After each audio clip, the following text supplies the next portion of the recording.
Hello. We are entering the home stretch. So today I thought I would talk about, I guess, revisit Module 5, right? Because I took a quick look, and neither of you have completed it yet, so I thought, well, good place to go back and talk about it again. Hopefully you can get something out of this if you're stuck. If there's any kind of questions you have that I don't talk about here, do let me know so I can speak to it in more clarity. So Module 5 deals with advanced regression models. In particular, it's somewhat around trying to do forecasting using doing some regression. So you're at the end of this experience, you should be able to talk about advanced regression modeling, develop a generalized linear regression for in one or more programming language, and then be able to interpret the results of the regression model. So to take a step back, and this is an important thing to understand, we need to understand a little bit about the types of data that we deal with.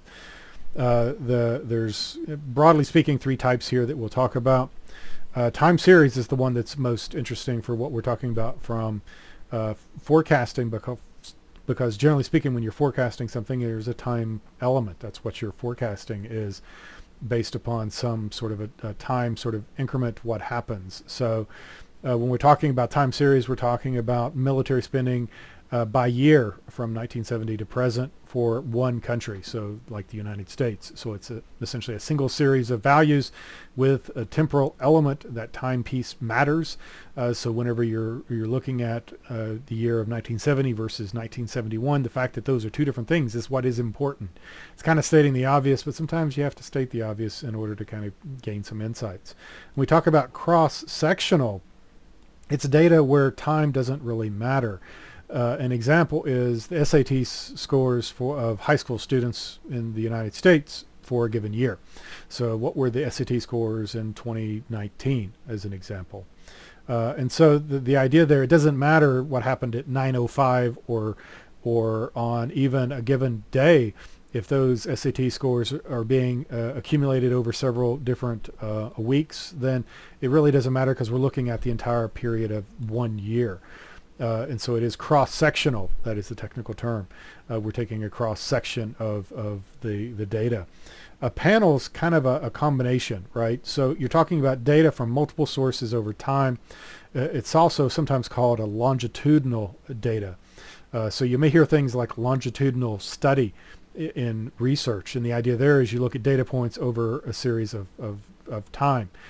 So you might follow a group of students from first grade through graduation of college, and to determine something of interest, right? That's an example of longitudinal. Another example here is military spending by year from 1970 to present, with multiple series essentially for different countries. So the China spending for the years from 1970 to present compared to ours, compared to India, compared to the Soviet Union or former Soviet Union, and Russia, and so on. So time series analysis characteristics. There's some things when we're talking about time series, especially when we talk about things like forecasting, that are kind of somewhat important words to understand, because you have to know the nomenclature whenever you're dealing with a domain. Otherwise, people either assume you don't know what you're talking about, even though you may know the concepts. Sometimes you got to know the words to use, right? General trend is the word, and the key word there is trend. In general meaning, it's a common sort of direction, but it could have ups and downs. So the idea is that something has a shape to it. A certain line can be drawn across the points, generally going up or down. Could be going flat, but it's kind of unusual. But there's a general direction things are going. So even though there could be some variations, the overall shape is going up. Seasonality is where you're dealing with cycles that are within typically a year. So an example there is that typically retail sales are much higher around Christmas than they are, some other time of the year. There's also cyclical moments or movements, which is kind of like seasonality, but it's less frequent, right? It's something that happens Sometimes there's a cycle of some sort, but it's not going to be as frequent as something that has a seasonal cycle. If you think about the sunspots might be a good example of a cyclical movement. Yes, there's a pattern roughly every 10 years or so where there's things happen in sunspots. Doesn't happen, 4 times a year, which is something you would think about with seasonality, or even twice a year with spring and summer or something. And regardless of what sort of time series analysis you're doing, there's always going to be unexpected variations. You're going to have anomalies that occur. You're going to have 9/11s that occur in the air traffic travel or the economy in general. You're going to have pandemics that occur. You're going to have floods and fires and things that are unexpected that occur that will always mess up your data. So there is going to be this concept of randomness that can occur. And so you can't possibly predict that sort of thing, but it is something that you sometimes have to account for. So it is potentially an unexplained occurrence or variable. When we talk about auto-regression, that's kind of a fancy word for just saying you're looking at the data itself to predict the future from that data. So you don't do it unless you have to. Because you ideally would have several different data sources that you're triangulating amongst to do predictions of future values, right? So if you don't have that, then you have to use the one you have. And there's a lot of things we say in this course that are kind of like that, right? Only do this if you got no other choice, right? That's what it comes down to. And that's where it's not a great approach, but it may be what the approach that you can use because of the data you have. Stock prices is a good example of that, as are sun spots and sales forecasting, because all you have to go on is what has happened in the past. You might try to figure out something that is a leading indicator, right, of why something might occur, or some sort of correlations that might occur, but it's always really tough, so you can't always make that assumption that you're getting it right. So with that, we'll go ahead and shift over to do some demos as soon as I find the right window. Right, and we are here. Python Air Passenger. Let's start off with that. So the scenario here is basically we're a small airport, I believe in New York, right? So or small airline that's centered out of New York. So we start off here with, well, what is auto-regressive models other than fancy words, right? And it's essentially time series analysis. It's using the data from the past to try to predict the future. Where do you see it in this sort of stuff, right? Where the data is pretty much the only thing that you've got to go from. So in this case, we're looking at a charter airline service out of New York with data from 2000 to 2005. So we start off with the typical stuff of importing NumPy, Pandas, Matplotlib, so MP and PD and PLT. You see that all the time, and then statsmodels.api. Then we can load up the file, which is a CSV file, and then take a look at it to see that it came up correctly. And you can see that it did, and we've got an index out here that's an artificial index, and we've also got a date column as well, and then a bunch of not a numbers that we may have to deal with. So what those not a numbers are is around this lag column. So what this has done is calculated the previous time period. In this case, these are, I believe, in weeks. So this number is the previous week's value. And this number is also that previous week. So lag 2 is lag 2 weeks after the week, and then lag 3 is going to be 3 weeks afterwards, and so on. And so it's going to be that kind of diagonal sort of thing going on all the way to the very end to where you've got a lag of 53 weeks, right? So 53 weeks prior. There are other ways you can do this. That makes it a lot easier for you because you're not having to do that derivation yourself. There are ways that you can calculate it using some windowing functions and so on. So we basically make a copy of our data frame into Z, and then we drop the NA values, and we can take a look at it and see it does start out here where there's no nulls, values, and so on. And in this case, we're taking a look at the first 52 in order to get rid of, because you got this 53, right? So that's what's going to make that happen. Actually, the first 53 dropped off. So we can then do our typical partitioning. We're interested in y, the variable, and so we're basically copying it over, and then we're passenger count is what we're interested in. Then we make a copy and get rid of date and passenger for the X and Y data sets. And so we then can take a look and see we have 4 weeks indexes of 52, how many passengers there were. And we can take a look at what the lags from those values as well. And so here we're doing some predictive modeling based upon the past to determine the future. And so we can do this ordinary least squares to do some regression and do a fit, and then take a look at the summary and looking at the R-squared values and so on, and then moving on to do our actual sort of prediction. So we're basically coming up with essentially a way of calculating these values. So then we can now plot it and see what it looks like visually. And here's where you can see that unexplained event occurring, right? This is whenever we hit 9/11. No way you could predict that ahead of time because there's no indications of using the data that you have access to that you could have done so. And in fact, it would have been obviously very challenging for anyone to predict because we failed to do so. But this does explain kind of what all happened, and you can see that it did, even though we kind of initially probably threw it off, it did adapt to it fairly quickly by doing the smaller sort of increments. So the lag 1, lag 2, and lag 3, and so on. So that if you're having something where you drop, the bottom drops out, it catches up pretty quickly. So pretty interesting to itself. Doing it that same thing in R, because we do have to talk about at least 2 languages in this course, if not 3. So the R approach, similar sort of thing.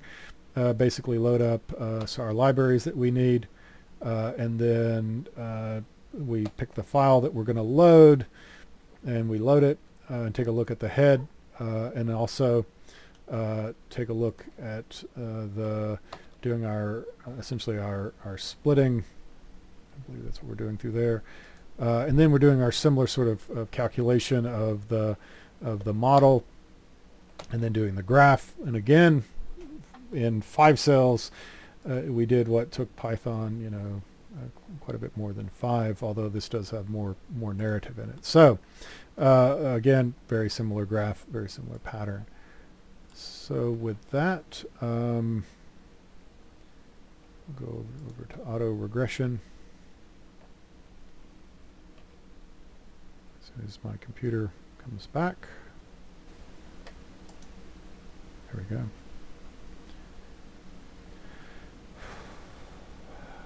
And go ahead and clear the output. And this came again, I try to always keep track of where I'm borrowing from, so that it's not like I'm representing this as my own work. Oh, and that's nice, it doesn't work. All right, so moving on, this is autoregressive examples of models. So the basic idea here is similar, pulling in pandas, NumPy, and matplotlib, and also autoreg from the stats model, TSA ASR, or AR model. So we're actually doing here a true use of autoregression. This other stuff, it is autoregression because you are using the data itself to predict essentially the future, right? And you're comparing how well your predictions of that did against the values. But it's not autoregression in the sense that you've already kind of calculated those lags is what the key difference is going to be. So this will actually do that stuff essentially for you. So we go ahead and queue up the execution and let it run. And right now it's going out and downloading that file and then showing us consumption in Germany of, I believe this was electricity, I think.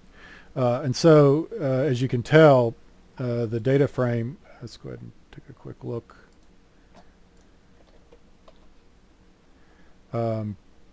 Doesn't have you've got wind, solar, and so on, but it doesn't have those lag columns, right? You could calculate the various lags yourself, but that auto-reg library is doing it for you out of this stats models, right? So that's the reason that we're talking about this stuff. And so we can go ahead, run the model, and basically, well, we're actually here, we're checking to see that it's going to work, in the sense that we're basically plotting some things to make sure that it looks like it's going to work out, right? That's the whole point of this. And then we do some summary of the data, trying to do with 8 lags and seeing how well it fits. We're actually creating it, and then we're producing some statistics off of that model. And then we can do some actual predictions and see how well we do. To me, it doesn't look that fantastic, right? But you're obviously dealing with something here that it looks very much a cyclic, seasonal perhaps, or maybe it's some other cycle. But it is, I guess it would depend on these are dates, so definitely it is some sort of cycle. And it may be that's based upon being weekends. That's kind of what it looks like. But anyway, that is an example of using a proper auto regression model to do some analysis. And a similar approach, using a different sort of, it's again using sun activity and auto reg from that stats model library as well. We can take a look at the data, and basically the basic idea here is figuring out various types of fit and running through the auto regression and seeing how well it is doing based upon these different types of approaches. And so AIC, I think, would be the better one there, but I'd have to double check to make certain. So with that, we can shift back. So some recommended reading, if you haven't already done so. Practical time series analysis is a pretty decent one. This is very much, this module is all about time series processing and analysis.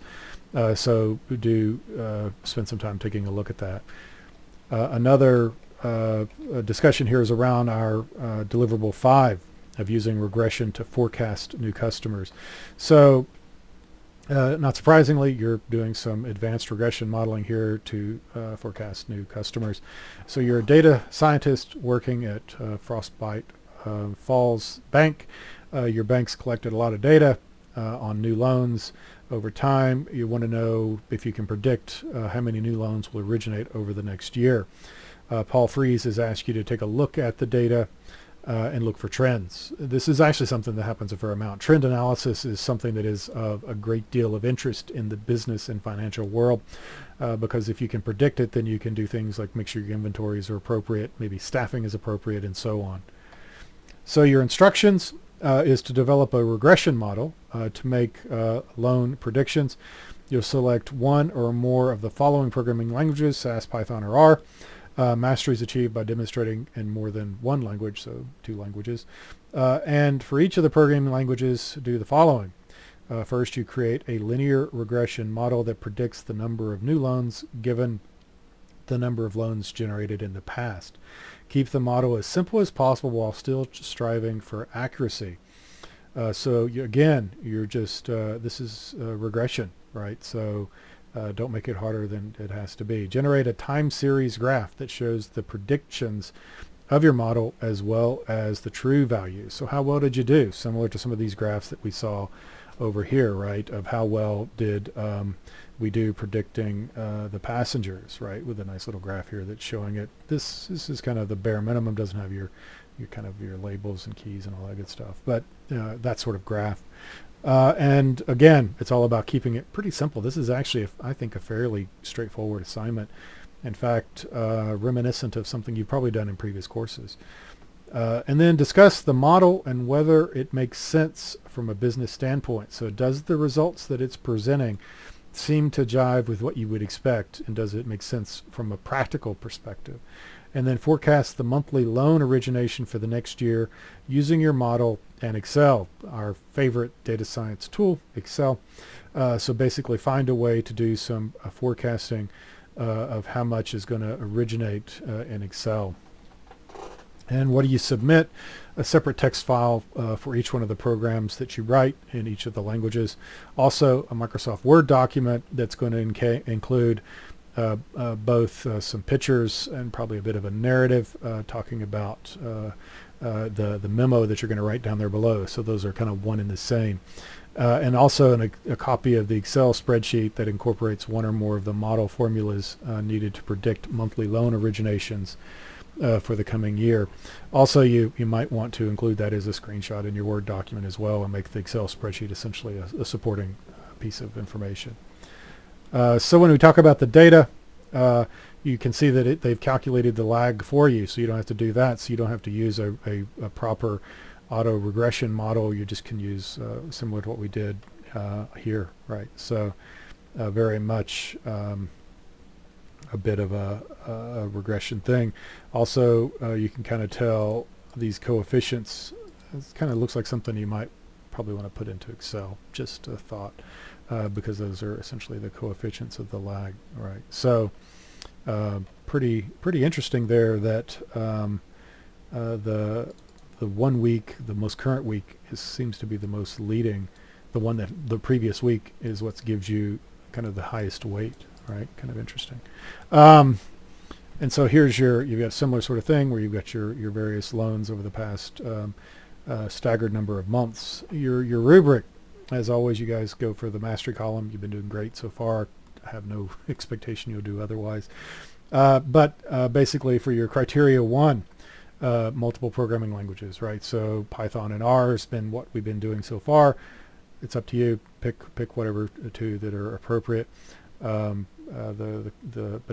course guidelines do recommend those 3. Screenshots are provided and are clear and well planned and show a full understanding of accurate outputs. And you guys have done great on this so far of showing me screenshots that aren't just screenshots, but they actually are adding value. And that's a key concept from any kind of technical writing, is only include diagrams and figures if they really add value. Don't just put them in there to make the thing look pretty, right? And that is a key concept. People can tell pretty quickly when you're just putting fluff in. That hasn't been the case. You guys have been doing great, but do keep that in mind. So make sure that whenever you're deciding, should I include this image or not? Does it add value? Can you do it in a simpler way? Is it something that should be a table, or does a picture necessary, or can I just do it in narrative? Then criteria 3, an image of the time series graph showing a clear and thorough understanding of both the model outputs as well as the actual data. So something that looks pretty nice. You can see the 2 different series, the actual versus the predicted. And then you probably would want to talk about anything that's kind of different. Would seem like a reasonable thing. And then a spreadsheet incorporating the model formulas as needed to predict a monthly loan originations is accurate. And again, it's going to be accurate because it's probably going to look a lot like that, right? Ordinary least squares is probably going to not be a bad approach, and you're going to use those coefficients on and formulate something that probably looks a lot like this formula, except probably in Excel. And then a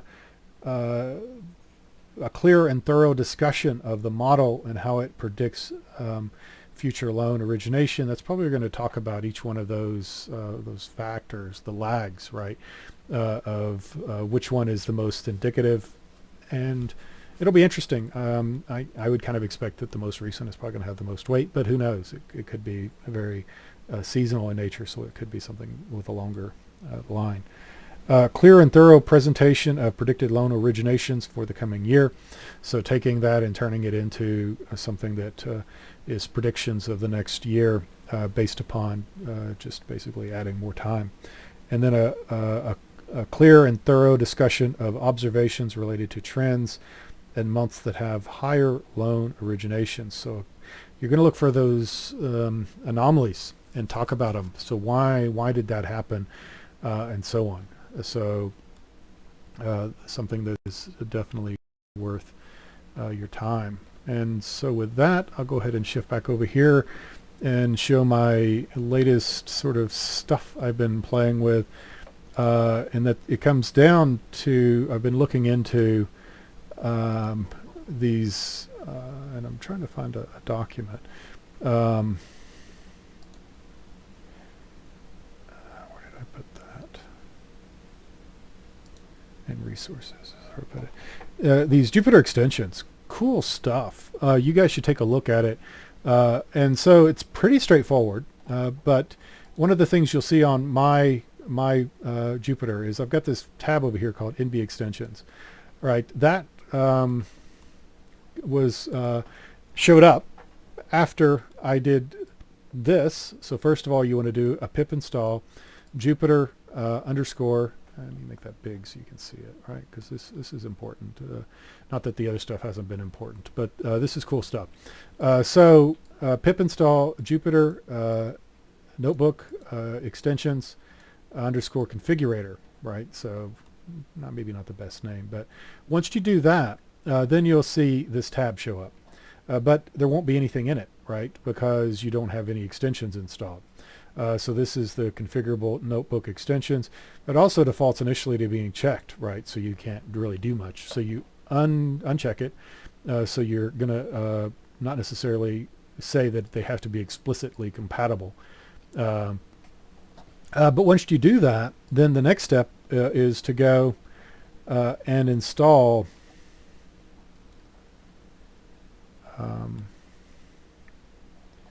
the actual extensions, right? So there's these contrib. Let me find the thing. So you're going to run pip install Jupyter underscore contrib underscore NB extensions. But before you do that, make sure you do this bit out at a command line. So without Jupyter running in a conda prompt or whatever you're using, make sure you install Jupyter. And basically by calling Jupyter, you're going to say that thing I just installed on the previous thing, NB extensions underscore configurator, you want to enable it, right? And doing that makes it show up. Then you can do this pip install Jupyter contrib NB extensions. And then you run, this is what this is doing, running the actual Jupyter contrib NB extensions install. And if after you've done that, all these cool extensions show up, right? Including things like the ones that I've really been liking are the ones that let me do the where's it at?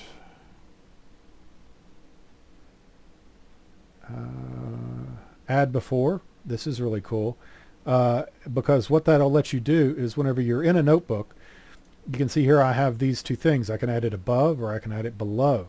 If you don't have that, you've always got to put it below, right? And it's a real pain, especially if you copy something in and you want to pull stuff off of the top and put it above it. Really nice stuff. This guy's the auto format, right? So it code prettifies your stuff. There's not much code here, so it's not going to do much. But if we go over here, we might find something that needs make pretty. So here we click on that. And see, I kind of cleaned it up, got rid of the extra white space. It's not all that smart. It doesn't know that it could have done that. But it does handle things of kind of lining stuff up, making them pretty for you. And so you got rid of the extra trailing white space. And then here, kind of spreads it out, a little bit of spacing, makes it pretty, right? So cool stuff. Also, another one, this latex ENVs, related to that is this some LaTeX environments for Jupyter. What that lets you do is whenever that's turned on, you can actually have some things like these MathML and tech encoding, so you can actually have formulas and stuff inside of your notebooks. Really pretty cool stuff.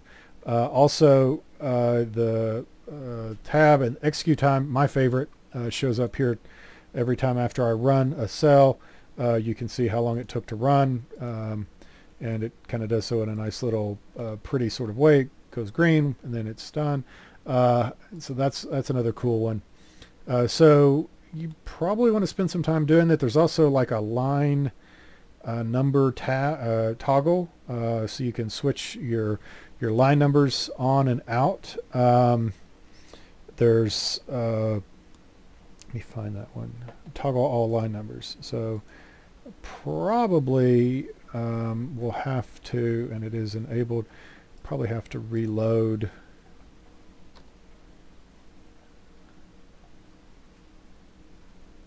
And here we are. See, so you can turn those line numbers on and off if you want them. Depends on kind of what you're doing. So some cool stuff. Definitely worth the time of going through and configuring and installing. I strongly recommend taking the time to kind of learn the environment, especially if you're a Jupyter fan. Things to keep in mind. I've been looking at some of these thinking I want to take a look at them. There's like a dependency, execution dependencies. Kind of looks a little cool to where it'll say, introduce tag notations to identify each cell and indicate a dependency on other cells.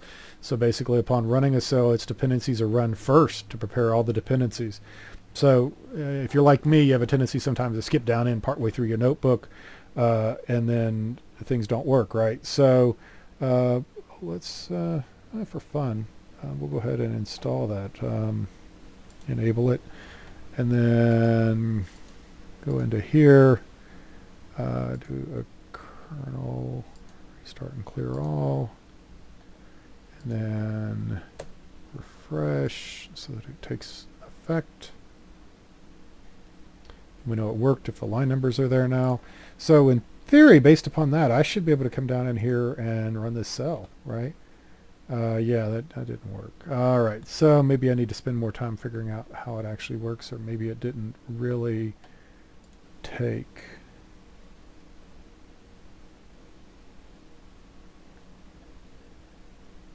Yeah, don't quite understand why that didn't work. But anyway, you get the idea. Some cool stuff, definitely worth taking a look at. If you have any other questions about stuff, let me know. So if you're struggling with any of these assignments, let me know what's going on. If I can help, I will. This stuff is, we're getting near the end. Do allow yourself some time for that final deliverable so that we are not in trouble here at the end. Time is counting down, but you guys are doing great. You're tracking nicely. I'm pretty sure you guys are going to finish out strong. So with that, I'll wrap this up. If you have any questions, let me know. Stay safe. And if there's something you want to talk about Monday, let me know. Be glad to talk about whatever. So stay safe, and I'll talk with you soon.